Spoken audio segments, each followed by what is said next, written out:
Students, welcome to ED academy. Myself Tejaswita. आज हम लोग यहाँ पर लाइफ प्रोसेस का ट्रांसपोर्टेशन स्टार्ट करने वाले हैं। प्रीवियसली अभी तक हम लोगों ने न्यूट्रिशन और रेस्पिरेशन कंप्लीट कर लिया है।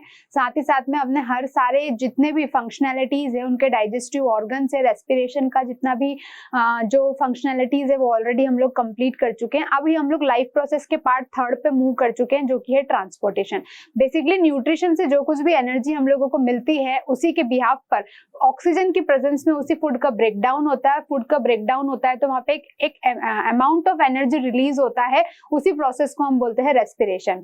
और रेस्पिरेशन के बाद जब फूड का ब्रेकडाउन हुआ तो अब बॉडी को पूरी फुल बॉडी को एनर्जी की रिक्वायरमेंट है। इसका मतलब जो है आपकी बॉडी के अंदर ब्लड के साथ मिलके सारे न्यूट्रिशन कंपोनेंट्स को फुल बॉडी में क्या करना पड़ेगा, भेजना पड़ेगा। और उसके लिए हमें जरूरत पड़ेगी ट्रांसपोर्टेशन। तो ट्रांसपोर्टेशन सिर्फ और सिर्फ ह्यूमन बींग्स या एनिमल्स में नहीं होता, ट्रांसपोर्टेशन प्लांट्स में भी होता है। तो आज हम लोग यहाँ पे ट्रांसपोर्टेशन स्टार्ट करने वाले हैं, उसका इंट्रोडक्शन देते हैं और साथ ही साथ ये भी देखते हैं कि ट्रांसपोर्टेशन प्लांट्स में कैसे परफॉर्म होगा। ठीक है, ट्रांसपोर्टेशन बेसिकली ये होगा कि जो कुछ भी एब्जॉर्बिंग बॉडी के अंदर मटेरियल एब्जॉर्ब हुआ है उसको कैसे बॉडी के हर एक पार्ट तक, हर एक सेल तक, हर एक टिश्यू तक उस बॉडी के लिए जो अमाउंट ऑफ एनर्जी रेस्पिरेशन के प्रोसेस के थ्रू मिला था उसको कैसे ट्रांसपोर्ट करना है। ठीक है, तो हम स्टार्ट करते हैं ट्रांसपोर्टेशन। अभी तक हम लोग पार्ट 12 ऑलरेडी कंप्लीट कर चुके हैं। आज हम मूव कर चुके हैं पार्ट 13 पे और पार्ट 13 में हम लोग ट्रांसपोर्टेशन को डिस्कस करने वाले हैं। तो सबसे पहले आज हम लोग ट्रांसपोर्टेशन देखते हैं कि बेसिकली ट्रांसपोर्टेशन किसी भी ऑर्गेनिज्म में, यानी कि चाहे either it will be plant और एनिमल और ह्यूमन बींग्स, वो होता क्या है, बेसिकली ट्रांसपोर्टेशन है क्या। तो जितने भी ऑर्गेनिज्म है उन सभी के बॉडी में फूड के लिए, वाटर के लिए, मिनरल्स के लिए या जितने भी जो कुछ भी ऑक्सीजन, इन सभी चीजों के लिए हर एक डिफरेंट पार्ट्स तक इन सब चीजों का पहुंचना जरूरी है। किन किन चीजों का पहुंचना जरूरी है बेसिकली? एक है हमारा वाटर, मिनरल्स, फूड और ऑक्सीजन। इनको हर एक बॉडी पार्ट्स तक पहुंचाने के लिए ट्रांसपोर्टेशन की जरूरत होगी। अगर ये चीजें बॉडी तक नहीं पहुंच पाएगी, it means body can't be survive and they will affect the process of growth and respiration. ठीक है, और जो वेस्ट प्रोडक्ट होंगे, अगर बॉडी को न्यूट्रिशनल चीजें मिलती है, ऑक्सीजन मिलती है, मिनरल्स मिलता है, वाटर मिलता है, फूड प्रोडक्ट्स मिलते हैं, तो ऑन द सेम वे वहां पर कुछ एक्सक्रिएशन भी होगा। एक्सक्रिएटरी मटेरियल को बॉडी से आउट करने के लिए भी हम लोगों को यहाँ पर किसकी जरूरत होगी? ट्रांसपोर्टेशन की जरूरत होगी। तो यहाँ पर जितने भी प्लांट्स और एनिमल्स हैं उन सभी के अंदर कुछ ऑर्गन सिस्टम होना चाहिए जिसके बिहाफ पर हम लोग क्या कर सकते हैं? ट्रांसपोर्टेशन कर सकते हैं। और अगर ह्यूमन बींग्स या एनिमल या प्लांट में जो मटेरियल बॉडी के एक पार्ट से दूसरे पार्ट पे ट्रांसपोर्ट होता है उस सिस्टम को हम बोलते हैं सर्कुलेटरी सिस्टम। तो जो फंक्शन है ट्रांसपोर्ट करने के, वाटर को, फूड को, मिनरल को, ऑक्सीजन को इनके एक बॉडी पार्ट से दूसरे बॉडी पार्ट तक भेजने का जो फंक्शन है या जो प्रोसेस है उसको हम क्या बोलते हैं यहाँ पर? सर्कुलेटरी सिस्टम या फिर ट्रांसपोर्ट सिस्टम। तो ये था आप लोगों का कि बेसिकली ट्रांसपोर्टेशन क्या होता है। नेक्स्ट है हम लोग यहाँ से स्टार्ट करेंगे ट्रांसपोर्टेशन इन प्लांट से। तो बेसिकली ये कि आपको दिख रहा है एक प्लांट का एक पार्ट है जिसके अंदर कंप्लीट प्लांट स्ट्रक्चर आप लोगों को यहाँ पे विजिबल है। इस प्लांट स्ट्रक्चर के अंदर आपको डिफरेंट पार्ट्स यहाँ पे दिख रहे हैं। ये रूट सिस्टम है, ये स्टेम शूट सिस्टम है और ये लीफ है। साथ ही में कुछ फ्लावर्स और कुछ फ्रूट्स यहाँ पर है। तो हमें यहाँ पे क्या दिखाया गया है कि वाटर और मिनरल्स तो सॉइल से एब्जॉर्ब होते हैं। ये बेसिक चीजें हमें पता है कि वाटर और मिनरल सॉइल से एब्जॉर्ब होते हैं, बट हमें ये नहीं पता कि प्लांट के अंदर कौन सा पार्ट रेस्पॉन्सिबल है जिसके बिहाफ पर वाटर और मिनरल का ट्रांसपोर्टेशन होगा। सो यहाँ पर होगा क्या कि जिस तरीके से ह्यूमन बींग्स के पास डिफरेंट ऑर्गन सिस्टम है बट प्लांट्स के पास कोई ऑर्गन सिस्टम नहीं होता, किसी भी चीजों को, वाटर को, मिनरल को, फूड को ट्रांसपोर्ट करने के बाद उनके पास सिर्फ और सिर्फ स्पेशल हार्मोन्स होते हैं जिसके बिहाफ पर उनकी फुल बॉडी के अंदर हर एक मेटाबॉलिक एक्टिविटीज होती है, आइदर न्यूट्रिशन, रेस्पिरेशन, ट्रांसपोर्टेशन और एक्सक्रिएशन। ये सभी प्लांट्स के अंदर हार्मोन्स के बिहाफ पर होंगे, जबकि एनिमल्स के अंदर और ह्यूमन बींग्स के अंदर डिफरेंट बॉडी ऑर्गन्स डिजाइन है सभी फंक्शंस को या मेटाबॉलिक एक्टिविटीज को परफॉर्म करने के लिए। ठीक है, यहाँ पर अभी हम लोग देखते हैं वाटर और मिनरल सॉइल से एब्जॉर्ब करेगी। कौन एब्जॉर्ब करेगा? रूट करेगा और उसको फिर ऊपर भेजा जाएगा, क्योंकि वाटर और मिनरल्स हर एक पार्ट तक भेजना है। यहाँ पे आपको दिख रहा है फूड। हमने न्यूट्रिशन में पढ़ा था जो फूड है वो कौन बनाता है? फूड बनता है आपके बेसिकली किसके अंदर? लीव्स के अंदर। जब लीव्स के अंदर जो फूड बनता है, फूड जब बनेगा तो फूड देखिए यहाँ पर पिंक एरो से आपको शो कर रखा है, लीव से फूड यहाँ पर भी जा रहा है, फ्लावर्स को भी मिल रहा है, लीफ की स्टॉक को भी मिल रहा है, हर एक बॉडी पार्ट तक जाएगा। लेकिन आपने इस डायग्राम के अंदर एक चीज देखी होगी कि जो वाटर और मिनरल्स है वो रूट्स के यहाँ से सिर्फ और सिर्फ ब्लू एरो आपको सिर्फ और सिर्फ ऊपर जाता हुआ दिखाई देगा, और पिंक एरो जो है जिससे फूड ट्रांसपोर्ट हो रहा है वो आपको हर एक डायरेक्शन में दिखाई देगा। तो बेसिकली इन दोनों में डिफरेंस क्या है वो भी हम लोग यहाँ पर देख लेते हैं कि क्यों फूड सभी डायरेक्शन में ट्रांसपोर्ट हो रहा है और वाटर और मिनरल सिर्फ ऊपर ही क्यों ट्रांसपोर्ट हो रहा है। ठीक है, सो नेक्स्ट हम लोग देखते हैं यहाँ पर प्लांट्स के अंदर ट्रांसपोर्टेशन के अंदर कौन हेल्प करता है, कौन से ऐसे बॉडी ऑर्गन्स है जो ट्रांसपोर्टेशन में हेल्प करेंगे। तो प्लांट्स के अंदर स्पेशलाइज्ड वस्कुलर टिश्यू होता है, एक वस्कुलर ऑर्गन सिस्टम होता है जो कि किसके लिए डिजाइन होता है, transportation of water, minerals and food. Transportation of substance, अब यहाँ पे सब्सटेंस में हम लोग बोल सकते हैं वाटर भी आएगा, मिनरल्स भी आएगा और साथ साथ में फूड पार्टिकल्स भी आएंगे। ठीक है, तो कौन कौन से ये जो वस्कुलर टिश्यू है, दो वस्कुलर टिश्यू है हमारे पास, एक है हमारा जाइलम और एक होता है हमारा फ्लोएम। सबसे पहले हम डिस्कस करेंगे जाइलम। तो जाइलम बेसिकली वो वेसल है, वस्कुलर वेसल है जो सिर्फ और सिर्फ वाटर और मिनरल को ट्रांसपोर्ट करता है। कहाँ पे ट्रांसपोर्ट करता है, रूट से। रूट क्या करती है, सॉइल से एब्जॉर्ब करती है वाटर को और मिनरल्स को, और एब्जॉर्ब करने के बाद रूट्स उनको प्लांट के अपर पार्ट तक उनको क्या करती है, ट्रांसपोर्टेशन उनका करती है। पर इसके लिए सबसे पहले हमें ये देखना है कि जाइलम ने रूट के थ्रू मिनरल्स और soil minerals and water soil से एब्जॉर्ब करके ऊपर भेजा है, और किसके थ्रू भेजा है, रेस्पॉन्सिबल वस्कुलर टिश्यू कौन सा है उसके लिए, जाइलम। जाइलम सिर्फ और सिर्फ अपर डायरेक्शन में ही भेजता है, तो हम बोल सकते हैं जाइलम यहाँ पर यूनिडायरेक्शनल वर्क करता है। कैसे वर्क करता है, यूनिडायरेक्शनल सिस्टम में ही वर्क करता है, यानी कि उसका डायरेक्शन यूनिडायरेक्शन होगा, यानी कि सिर्फ डाउनवर्ड टू अपवर्ड, नीचे से ऊपर ही वो क्या ट्रांसपोर्ट करेगा, वाटर और मिनरल्स को ट्रांसपोर्ट करेगा, सॉइल एब्जॉर्ब करेगी सॉइल से और उसको ऊपर के सिस्टम में ट्रांसपोर्ट कर दिया जाएगा। जाइलम के 4 पार्ट्स होते हैं, कौन कौन से, tracheids, xylem vessel, xylem parenchyma and xylem fibre, ये इसके 4 पार्ट्स होते हैं, चारों ही जाइलम के अंदर कॉन्स्टिट्यूट हो गए। ट्रैकिड्स और जाइलम वेसल जो है कंडक्टिंग एलिमेंट्स है, मतलब ये जो ट्रैकिड है और जाइलम वेसल है ये कंडक्शन करेंगे, मतलब ये ट्रांसपोर्ट का वर्क करेंगे। और जाइलम पैरेन्काइमा और जाइलम फाइबर क्या हेल्प करेंगे, तो देखिए जाइलम कंटिन्यूस ट्यूब है प्लांट के अंदर जो कि रूट्स से स्टेम तक जाता है और अपर तक लीव्स तक क्या ट्रांसपोर्ट करता है, वहां पर वाटर और मिनरल को ट्रांसपोर्ट करता है। तो आप लोग देख सकते हो यहाँ पे कि वाटर और मिनरल को रूट्स ने एब्जॉर्ब किया और एब्जॉर्ब करने के बाद उसको सीधे सिर्फ और सिर्फ यूनिडायरेक्शन यानी कि सिर्फ और सिर्फ ऊपर की तरफ क्या किया, वाटर और मिनरल को प्लांट के हर एक पार्ट तक क्या किया, ट्रांसपोर्ट किया। ठीक है, तो ये बेसिकली किसका फंक्शन होता है, आपके जाइलम का फंक्शन होता है। ठीक है, जाइलम वाटर और मिनरल को ट्रांसपोर्ट करता है, रूट्स उनको एब्जॉर्ब करती है, कहां से एब्जॉर्ब करती है, सॉइल से, और उसको प्लांट के हर एक पार्ट तक नीचे से ऊपर यूनिडायरेक्शनली उसको सेंड करते हैं। तो ये हमारा जाइलम का बेसिकली एक फंक्शन होता है। आगे देखते हैं, वाटर और मिनरल ये कैरी करता है रूट्स से कहां तक, लीव्स तक, यानी कि टिप पॉइंट तक, लास्ट पॉइंट तक वहां पे क्या ट्रांसपोर्ट होता है, हमारे यहाँ पर मिनरल्स और वाटर का ट्रांसपोर्टेशन होगा। ये जो 4 पार्ट्स है आपके tracheids, xylem vessels, xylem parenchyma and xylem fibre, यहाँ पर ट्रैकिड्स और जाइलम वेसल जो है ये दोनों कंडक्शन का काम करते हैं। कंडक्शन इन द सेंस ये क्या करेंगे, ट्रांसपोर्ट का वर्क करेंगे। ठीक है,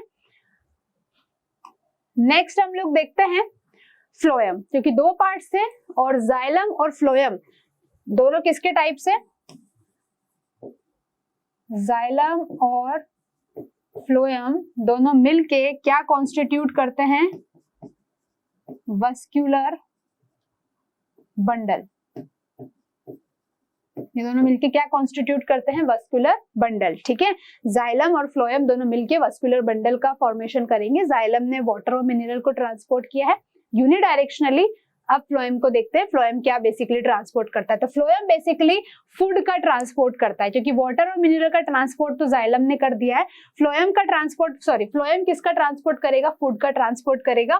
फ्लोएम के भी 4 पार्ट्स होते हैं, sieve tubes, companion cells, phloem parenchyma and bast fibre. Bast fibre जो है जनरली लीव्स में या स्टेम में प्रेजेंट होता है। ठीक है, सीयू ट्यूब्स कंडक्टिंग एलिमेंट है, बाकी 3 जो है नॉन कंडक्टिंग एलिमेंट है, यानी कि कंडक्शन का वर्क कौन करेगा, सीयू ट्यूब्स करेगी, बाकी 3 क्या करेंगे, एब्जॉर्ब करेंगे, फॉर्मेशन करेंगे, कुछ इस तरीके से वर्क करेंगे। ठीक है, नेक्स्ट देखते हैं हम लोग, phloem carries product of photosynthesis. अब बेसिकली फ्लोएम का सबसे इंपॉर्टेंट है वर्क क्या है, जाइलम का ट्रांसपोर्ट का वर्क होता है, मिनरल्स का और वाटर का, रूट से tip point of the plant. यहाँ पर देखना है हम लोगों को कि जो फ्लोएम है, यहाँ पर फ्लोएम क्या कैरी करता है कि फोटोसिंथेसिस की प्रोसेस से लीफ ने जो कुछ भी मटेरियल, यानी कि लीफ ने जो कुछ भी ग्लूकोज फॉर्मेशन किया, उस ग्लूकोज फॉर्मेशन को कहाँ पे पहुंचाना है, प्लांट के हर एक पार्ट को। अब यहाँ पर हम ऐसा नहीं कर सकते कि लीफ क्या करेगी, सिर्फ ऊपर ही पहुंचाएगी या नीचे पहुंचाएगी, क्योंकि फूड का फॉर्मेशन किसने किया है, लीव्स ने किया, और लीव्स का वर्क होता है कि मुझे प्लांट के हर एक पार्ट तक क्या पहुंचाना है, बेसिकली फूड मटेरियल पहुंचाना पड़ेगा। अब फूड मटेरियल पहुंचाना पड़ेगा तो लीव्स यहाँ पर ऐसा नहीं कर सकते कि सिर्फ यूनिडायरेक्शनल वर्क करे, उसको हर एक पार्ट तक पहुंचाना पड़ेगा। दैट्स व्हाई फ्लोएम क्या करता है, फोटोसिंथेसिस की प्रोसेस के द्वारा सनलाइट की प्रेजेंस में, क्लोरोफिल की प्रेजेंस में फोटोसिंथेसिस की जो प्रोसेस होती है उसके उस प्रोसेस के थ्रू जो कुछ भी फूड मटेरियल बनता है लीव्स के अंदर, वो लीव्स क्या करती है, उसको प्लांट के हर एक पार्ट तक यूनिडायरेक्शनली नहीं, बाय डायरेक्शनली उसका ट्रांसपोर्ट करती है, मतलब प्लांट के हर एक पार्ट तक उसको क्या करती है, वो भेजती है। ठीक है, तो ये आपका फंक्शन होता है फ्लोएम का, और इसका वर्क कौन से डायरेक्शन में होता है, बाय डायरेक्शनल, मतलब इसको नीचे भी करना है और ऊपर भी करना है, यानी कि हर डायरेक्शन में इसको क्या करना है, ट्रांसपोर्ट करना है। इसी वजह से हम लोगों ने जो डायग्राम देखा था अभी, कौन सा डायग्राम, इसके अंदर आप लोग देखेंगे पिंक एरो आपको शो कर रहा है कि लीफ जो कुछ भी फूड मटेरियल सिंथेसिस करती है फोटोसिंथेसिस के थ्रू, यहाँ पर वो फूड मटेरियल कहाँ ट्रांसपोर्ट होगा, देखिए ये नीचे भी हो रहा है, फ्लावर के पास भी जा रहा है, इधर नीचे भी आ रहा है, उधर इधर भी आ रहा है, ऊपर भी जा रहा है, यानी कि दोनों डायरेक्शन में हर एक पार्ट तक फूड को ट्रांसपोर्ट किया जा रहा है।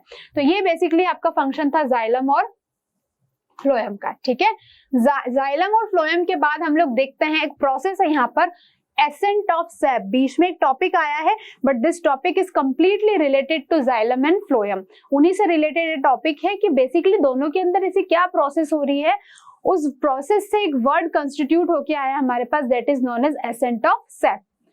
एसेंट ऑफ सेप क्या है, देखिए थोड़ी सी एक छोटी सी प्रोसेस है जिसको आप लोग स्टेप बाय स्टेप सुनिएगा। ठीक है, the upward movement of water and mineral, कौन करता है अपवर्ड मूवमेंट, जाइलम करता है। तो जाइलम जो वाटर और मिनरल्स को सॉइल से सक करके लेकर ऊपर तक जो भेजता है उसको बोलते हैं सेप। क्या बोलते हैं उसको हम लोग, सेप। रूट्स से प्लांट के ऊपर तक भेजता है। तो ये जो प्रोसेस होती है जिसमें जाइलम वेसल रूट्स के थ्रू सॉइल से वाटर और मिनरल को एब्जॉर्ब करके प्लांट के अपर पार्ट तक भेजता है, उस प्रोसेस को हम बोलते हैं एसेंट ऑफ सेप। बट इस एसेंट ऑफ सेप को बहुत सारी जो चीजें हैं अफेक्ट करती है प्लांट के अंदर। पहला कौन सा पॉइंट है जो कि अफेक्ट करता है, फर्स्ट पॉइंट है हमारा रूट का प्रेशर, यानी कि रूट उस टाइम पे क्या प्रेशर यहाँ पर अप्लाई करती है। The walls of the cell of root hairs are very thin. हमें पता है प्लांट के अंदर जो रूट्स होती है, रूट्स ऑलरेडी इतनी थिन होती है और उसके अंदर रूट्स के अंदर फाइन हेयर्स भी प्रेजेंट होते हैं।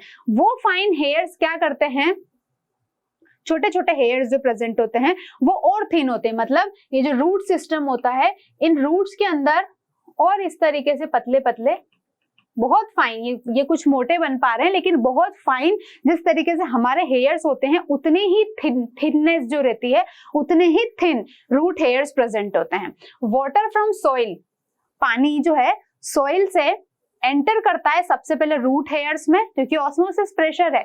सबसे पहले प्रोसेस में रूट से पहले कौन आएगा, रूट हेयर्स आएंगे, क्योंकि यहाँ पर क्या होगा, lower concentration to higher concentration की तरफ जाएगा। तो सबसे पहले रूट हेयर्स में आएगा, फिर रूट प्रेशर के लिए रेस्पॉन्सिबल होगा क्या, कि वहां पर रूट्स क्या लगाएगी, प्रेशर लगाएगी, ताकि पानी जो है, वाटर जो है, रूट हेयर से रूट के पास जाए, रूट से कहाँ पे जाए, फिर स्टेम तक ट्रांसपोर्ट हो जाए। पहला फैक्टर था हमारा रूट प्रेशर। नेक्स्ट फैक्टर जो है हमारा, जो कि किसको अफेक्ट करता है, एसेंट ऑफ सेप को। तो सेकंड एक्शन है हमारा कैपिलरी एक्शन। तो देखते हैं हम लोग कैपिलरी एक्शन क्या होता है। Very fine tube is called capillary. हमें पता है जहां कहीं भी जिस तरीके से ह्यूमन बॉडी के अंदर ब्लड के ट्रांसपोर्ट के लिए आर्टरीज और वीन्स होती है, आप सभी लोगों ने जो स्मॉल स्टैंडर्ड की क्लासेस होगी उसमें सुना होगा। In the same way plants के अंदर भी जो ट्रांसपोर्टेशन का वर्क करती है, फाइन पतली पतली जो हम कह सकते हैं ट्यूब्स होती है, उनको क्या बोलते हैं हम लोग? कैपिलरी बोलते हैं। वाटर या कोई भी लिक्विड इन्हीं कैपिलरीज में सबसे पहले एंटर करता है और ऊपर राइज करता है। सपोज ये पतली सी कैपिलरी है तो वाटर सबसे पहले इसमें एंटर करेगा, एंटर करने के बाद इस तरीके से ऊपर की तरफ क्या करेगा? वो राइज करेगा। कैपिलरी के अंदर ऊपर राइज करता है, क्यों? क्योंकि वहां पे कुछ फिजिकल फोर्सेस लगते हैं। कौन कौन से फोर्सेस लगते हैं? यानी कि नीचे से क्या करता है? रूट प्रेशर लगाती है, क्योंकि वो कंटिन्यूसली क्या करती है? वाटर को एब्जॉर्ब करती है। तो नीचे से पानी को फोर्स करती है ऊपर की तरफ, तो कैपिलरीज में पानी ऊपर चढ़ता जाता है, जिसको हम बोलते हैं कैपिलरी एक्शन। नेक्स्ट जो फैक्टर रिस्पॉन्सिबल है वो है एडेशन कोहेशन। तो अभी तक क्या हुआ? रूट्स हेयर में पानी एंटर कर चुका है और रूट हेयर ने ऊपर क्या लगाया? कंटिन्यूसली पानी को वो ऊपर अपवर्ड मूवमेंट हो रहा है, जिसके कारण ऊपर फोर्स लगा, जिसको अपन क्या बोलते हैं? Capillary action. ठीक है। नेक्स्ट है एडेशन कोहेशन। तो जो वाटर मॉलिक्यूल है कंटिन्यूसली कैपिलरीज के अंदर जो एंटर कर रहे हैं, तो जैसे जैसे वो कैपिलरीज के अंदर एंटर करते हैं और ऊपर की तरफ बढ़ते जा रहे हैं, जिसको हम बोलते हैं कैपिलरी एक्शन, उसके बाद क्या होगा? फाइनली कैपिलरीज के बाद वाटर एंटर कर जाएगा जाइलम कॉलम्स के अंदर, और जाइलम के अंदर एंटर करने के बाद जैसे ही प्लांट वाटर को ऊपर की तरफ खींचने की कोशिश करेंगे, क्योंकि उनकी डिमांड है, स्टोमेटा को चाहिए वाटर फॉर्मेशन के लिए, उनको चाहिए कि वो क्या करेंगे? फूड फॉर्मेशन के लिए उनको चाहिए कि हमें वाटर की रिक्वायरमेंट, और ये वाटर की रिक्वायरमेंट बेसिकली किसको है? सबसे पहले ये बेसिकली रिक्वायरमेंट है सबसे पहले स्टोमेटा को, क्योंकि स्टोमेटा ही वहां पे फोटोसिंथेसिस की प्रोसेस करेगा और फूड का क्या करेगा? फॉर्मेशन करेगा। तो यहाँ पर क्या होगा? जैसे फूड फॉर्मेशन के लिए स्टोमेटा वाटर की डिमांड करेगा, तो वाटर क्या करेगा? ऊपर की तरफ खींचेगा, जिसको हम बोलते हैं वाटर के हर एक मॉलिक्यूल के अंदर एडहेशन और कोहेशन होगा, यानी कि वो एक दूसरे के पास क्या होंगे? बाइंड होने की कोशिश करेंगे। फाइनली ट्रांसपिरेशन पुल होगा। लास्ट फैक्टर, जैसे ही वाटर कहाँ आ चुका है? लीफ तक पहुंच चुका है for the formation of food. अब फाइनली क्या होगा यहाँ पर? Transpiration pull. Loss of water vapour through stomata and lenticels in the plant is called transpiration. बहुत इंपॉर्टेंट फैक्टर है, यानी कि जब प्लांट ने स्टोमेटा के पास वाटर को भेज दिया, जाइलम वेसल ने प्लांट की लीफ तक वाटर को ट्रांसपोर्टेशन कर दिया है, लीफ ने फूड बना लिया है और फ्लोएम ने हर एक पार्ट तक उसका ट्रांसपोर्टेशन कर दिया है। अब जो वाटर बचता है वो मॉर्निंग के टाइम पे आप देखते हैं कि लीफ की सरफेस पे छोटी छोटी वाटर ड्रॉपलेट्स आके इकट्ठी हो जाती है, मॉर्निंग के टाइम पे होती है। उसको हम बोलते हैं कि जो लीव्स है उसकी, सपोज ये आपकी एक लीफ है, तो मॉर्निंग के टाइम आप देखेंगे इस पे छोटी छोटी वाटर की ड्रॉपलेट्स आपको मॉर्निंग के टाइम पे दिखेगी। तो वो बेसिकली क्या है? वो एनवायरमेंट का वाटर नहीं है, वो क्या हुआ है कि ट्रांसपोर्टेशन के बाद प्लांट्स ने जो वाटर अनयूज था उसको क्या कर दिया? एक्सक्रीट कर दिया, और वो वाटर वेपर्स की फॉर्म में लीफ की सरफेस पर आकर इकट्ठी हो जाती है, और उस प्रोसेस को हम क्या बोलते हैं? ट्रांसपिरेशन। ट्रांसपिरेशन बेसिकली वाटर का बहुत बड़ा लॉस है, क्योंकि 100% वाटर में से प्लांट सिर्फ और सिर्फ 20% वाटर ही यूज करते हैं, रिमेनिंग 80% वाटर का क्या होता है? लॉस होता है। ठीक है। ट्रांसपिरेशन स्टोमेटा के थ्रू होता है, यानी कि स्टोमेटा ने जैसे क्या किया, हमने बताया था आप लोगों को, न्यूट्रिशन में डिस्कस किया था कि स्टोमेटा जब फूड बनाता है तो गार्ड सेल वाटर की रिक्वायरमेंट करता है। उसके बाद जितना भी फूड बन जाता है, वेस्ट वाटर जो बचता है, वो वेस्ट वाटर, यानी कि हम बोल सकते हैं जैसे ह्यूमन बॉडी में एक्सक्रिएशन की फॉर्म में होता है, लाइक काफी वाइग्रस एक्सरसाइज करने के बाद जो स्वेट वगैरह आता है, पसीना वगैरह आता है, in the same way plants के अंदर भी जो वेस्ट वाटर है वो वाटर वेपर की फॉर्म में क्या होगा? रिलीज हो जाएगा। ठीक है। Transpiration through stomata create vacuum which create suction called transpiration pull. उस टाइम पर वहां पर एकदम से सक्शन क्रिएट होता है, यानी कि जब स्टोमेटा जो है पानी को क्या करते हैं? बाहर की तरफ रिलीज करने की सोचते हैं, यानी कि एक्सक्रीट करने की सोचते हैं, तो वहां पर अचानक से लीफ के अंदर वैक्यूम, एक खालीपन क्रिएट हो जाता है, क्योंकि पानी यूज होने के बाद लीफ की सरफेस से एक्सक्रीट बाहर हो चुका है छोटी छोटी ड्रॉपलेट्स की फॉर्म में, जिसको अपन क्या कहते हैं कि वहां पे सक्शन क्रिएट हुआ, एक खाली पोर्शन बन चुका है, जिसको हम क्या बोलते हैं? जिसके कारण लीफ बोलेगी कि मुझे अब और प्लांट चाहिए, और वाटर चाहिए, क्योंकि मेरी यहाँ पर स्टोमेटा के अंदर, स्टोमेटा ने फूड बनाने में सारा वाटर खत्म कर दिया। और ये ट्रांसपिरेशन के बाद वाटर वेपर सरफेस पे आ जाते हैं लीफ की सरफेस में, तो अंदर स्ट्रोमेटा के पास पानी खत्म हो जाता है। पानी खत्म हो जाएगा तो वहां पे स्पेस बन जाएगी, और स्पेस बन जाएगी तो वहां पे क्या लगेगा, वैक्यूम में खाली जगह क्रिएट हो जाएगी, जिसके लिए प्लांट नीचे से फिर फोर्स लगाएगा कि मुझे और प्लांट चाहिए जाइलम के लिए। तो उस प्रोसेस को हम क्या बोलते हैं, ट्रांसपिरेशन पुल। ये ट्रांसपिरेशन पुल की वजह से लीफ क्या करेगी, नीचे से वाटर को सक करेगी, और नीचे से वाटर को कौन लेके आएगा, जाइलम। अभी हमने डिस्कस किया वाटर और मिनरल का ट्रांसपोर्टेशन कौन करेगा, जाइलम करेगा, ठीक है ना।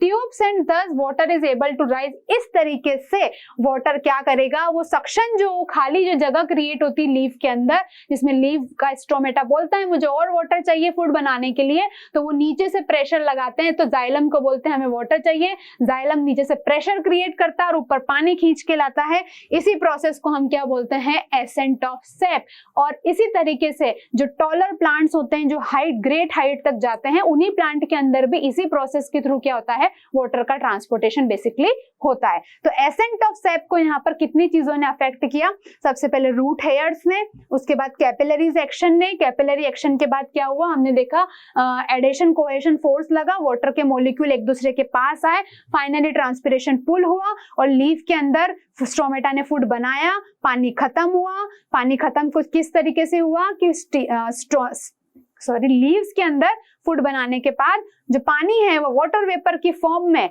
सरफेस पे आकर इकट्ठा हो गया, जिसको अपन क्या बोलते हैं, ट्रांसपिरेशन पुल बोलते हैं। फाइनली वहां पे जो खाली जगह क्रिएट होती है, इसके लिए लीफ बोलता है जाइलम को कि नीचे से प्लांट को सक करो, जिसके कारण प्लांट नीचे से जाइलम के थ्रू वाटर को सक करता है, और उसके कारण एक फोर्स लगता है, और उसी फोर्स को हम क्या बोलते हैं यहाँ पर, ट्रांसपिरेशन पुल। तो बेसिकली ये था आप लोगों का पूरा प्रोसेस। नेक्स्ट है फूड का ट्रांसपोर्ट कैसे होता है। फूड फ्लोएम बनाता है, तो फूड का ट्रांसपोर्ट अब कैसे होगा। तो फूड का जो ट्रांसपोर्ट है वो कौन करता है, जो बेसिकली एनर्जी बनी है वो फ्लोएम करता है। तो उसके लिए जाइलम ने तो वाटर और मिनरल का ट्रांसपोर्ट किया, लेकिन फूड का ट्रांसपोर्ट करने के लिए फूड, अभी मैंने बताया फूड जाइलम जो कौन से डायरेक्शन में ट्रांसपोर्ट करता है, जाइलम वर्क करता है यूनिडायरेक्शनली। यूनिडायरेक्शनली का मतलब अब आपको पता है, यूनिडायरेक्शनल नीचे से ऊपर करेगा या ऊपर से नीचे। सोचिए आप लोग, थोड़ा सा सोचिए कि हमें पता है वाटर और मिनरल्स कहाँ प्रेजेंट है, सॉइल में, और कौन सक करेगा, रूट्स करेगी। डेफिनेट सी बात है ये होगा नीचे से ऊपर। जबकि फ्लोएम जो होता है, फूड कौन बनाता है, लीफ बनाती है, लीव उसके अंदर बनता है। तो फूड हर एक पार्ट तक ट्रांसपोर्ट होगा, तो उसके लिए कौन सा डायरेक्शन हो जाएगा, बाय डायरेक्शनली, ठीक है ना। यानी कि नीचे से ऊपर भी और ऊपर से नीचे भी, ये दोनों डायरेक्शन में वर्क करेगा। नेक्स्ट है बच्चों आप लोगों का, मैं आप लोगों को जो कुछ भी है एक बार बताने जा रही हूँ कि जो कुछ भी हम लोगों ने अभी तक की जो प्रोसेस स्टडी करी है वो लीफ के पार्ट में आप लोगों को किस तरीके से क्लियर यहाँ पर दिख रही है। तो सबसे पहले हम लोग देखते हैं, ये हमारा प्लांट का स्टेम है, कौन सा, ये आपके प्लांट का स्टेम है, ये आपकी लीफ है, ठीक है। नीचे क्या है, ये रूट्स है, और नीचे ये जो डार्क कलर का आपको ब्राउन दिख रहा है, ये क्या है, आपकी सॉइल।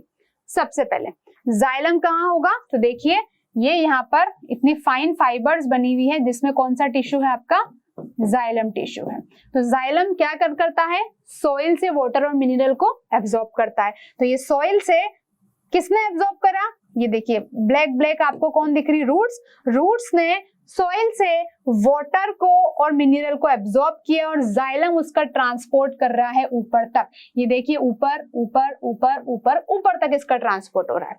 अब आ जाते हैं फ्लोएम के ऊपर। तो ये आपकी लीफ है, लीफ ने क्या बनाया, फूड बनाया। फूड बनाने के बाद क्या हुआ, देखिए जाइलम ने अपना वर्क कहाँ किया, नीचे से ऊपर। तो ये नीचे से तो आ रहा है, साइड में लीफ आ गई तो इसने लीफ को भी दे दिया, मतलब नीचे नहीं आएगा, हमेशा नीचे से कहाँ जाएगा, ऊपर ही जाएगा। जबकि फ्लोएम क्या करेगा, ऊपर भी जाएगा और नीचे भी आएगा, ठीक है बच्चों। तो यहाँ पर क्या होगा, फूड, लीफ ने फूड बनाया, हाँ फ्लोएम क्या करेगा, फूड को हर एक पार्ट तक ट्रांसपोर्ट करेगा। तो वो फूड को देखिए नीचे भी ट्रांसपोर्ट कर रहा है, क्योंकि रूट्स को भी नीचे तक फूड चाहिए। फिर उसने क्या किया, ये देखिए फ्लोएम ऊपर भी ट्रांसपोर्ट कर रहा है। तो फ्लोएम ने कहाँ ट्रांसपोर्ट किया, बाय डायरेक्शनली, यानी कि नीचे भी ट्रांसपोर्ट किया और ऊपर भी ट्रांसपोर्ट किया। फाइनली फूड बन चुका है। वेस्ट वाटर किस फॉर्म में आएगा, वाटर वेपर्स की फॉर्म में लीफ की सरफेस पे इकट्ठा होगा। तो देखिए ये लीफ की सरफेस में छोटी छोटी वाटर ड्रॉपलेट्स मॉर्निंग के टाइम पे इकट्ठी हो जाती है, जिस प्रोसेस को अपन क्या बोलते हैं, ट्रांसपीरेशन। और ये एक बहुत बड़ा क्या है, वाटर का लॉस है, क्योंकि प्लांट आउट ऑफ 100% सिर्फ और सिर्फ 20% H2O को क्या करते हैं, यूटिलाइज करते हैं। रिमेनिंग 80% वाटर का क्या होता है, लॉस होता है। ठीक है ना, तो एक तरीके से ये वाटर का ट्रांसपीरेशन एक तरीके से लॉस है, वाटर का बहुत बड़ा यहाँ पर लॉस होता है। ठीक है, तो मैंने आप लोगों को बताया ट्रांसपीरेशन बेसिकली वो loss of water vapour on the surface of leaf, loss of water vapor on the surface of leaf after the formation of food. This process is known as transpiration और transpiration pull ascent of sap already अभी हम लोग यहाँ पर deeply discuss कर चुके हैं। जो कुछ भी हमने पढ़ा उसको डायग्रामेटिकली अभी हम लोगों ने यहाँ पर देख भी लिया है और डिस्कस भी कर लिया है। ठीक है, तो बच्चों ये था आप लोगों का transportation in plants. Transportation in plants के अंदर आज आप लोगों ने कंप्लीटली ट्रांसपोर्टेशन के देख लिया कि किस तरीके से वाटर, मिनरल्स और फूड का प्लांट के हर एक पार्ट तक ट्रांसपोर्टेशन होता है। ठीक है बच्चों, साथ में ये भी था कि ट्रांसपोर्टेशन होता क्या है वो भी हम लोगों ने देख लिया। आगे आप लोगों को इस लेक्चर के अंदर कंप्लीट ट्रांसपोर्टेशन इन प्लांट्स मिल चुका है। नेक्स्ट पार्ट में अब हम लोग मिलेंगे और देखेंगे ह्यूमन बींग्स की बॉडी में ट्रांसपोर्टेशन कैसे होता है और कौन कौन से ऐसे वाइटल कंपोनेंट्स है जिसकी रिक्वायरमेंट है ह्यूमन बींग्स की बॉडी के अंदर ट्रांसपोर्टेशन करने के लिए। जैसे प्लांट के अंदर तो जाइलम और फ्लोएम होते हैं वाटर, मिनरल, फूड के ट्रांसपोर्टेशन के लिए। जाइलम और फ्लोएम को कॉन्स्टिट्यूट करके हम क्या बोलते हैं, vascular bundle. In the same way human being की बॉडी में भी ट्रांसपोर्टेशन के लिए कुछ सिस्टम अवेलेबल होगा, उसको हम लोग नेक्स्ट पार्ट में डिस्कस करेंगे। अभी तक आप लोग ट्रांसपोर्टेशन पढ़िए, मैं हर एक पार्ट को आपके लिए डीपली लेके आ रही हूँ और हर एक चीज को डीपली डिस्कस कर रही हूँ और अच्छे से इसका हम एक्सप्लेनेशन दे रहे हैं। आई होप वीडियो आप लोगों को पसंद आया होगा। अगर पसंद आया हो तो इसे लाइक करें, शेयर करें, सब्सक्राइब करें, ताकि हम लोग आपके लिए इसी एनर्जी वीडियो के साथ, एनर्जी के साथ मोटिवेट होके और वीडियोज लेके आए, क्योंकि आपकी एनर्जी से हमें मोटिवेशन मिलता है और हमें लगता है कि अगर आप लोग पढ़ रहे हैं तो हम आपके लिए और कुछ करें। ठीक है, तो मिलते हैं अब अपने नेक्स्ट लेक्चर में, लेकिन लाइक, शेयर, सब्सक्राइब करना ना भूलें। कुछ डाउट हो, कुछ क्वेश्चन हो तो आप कमेंट बॉक्स में क्वेश्चन डाल सकते हैं।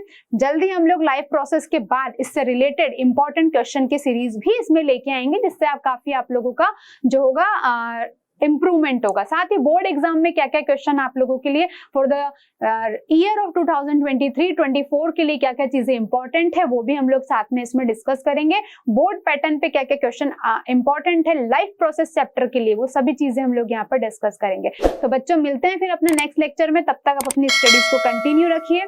ठीक है, all the best, thank you.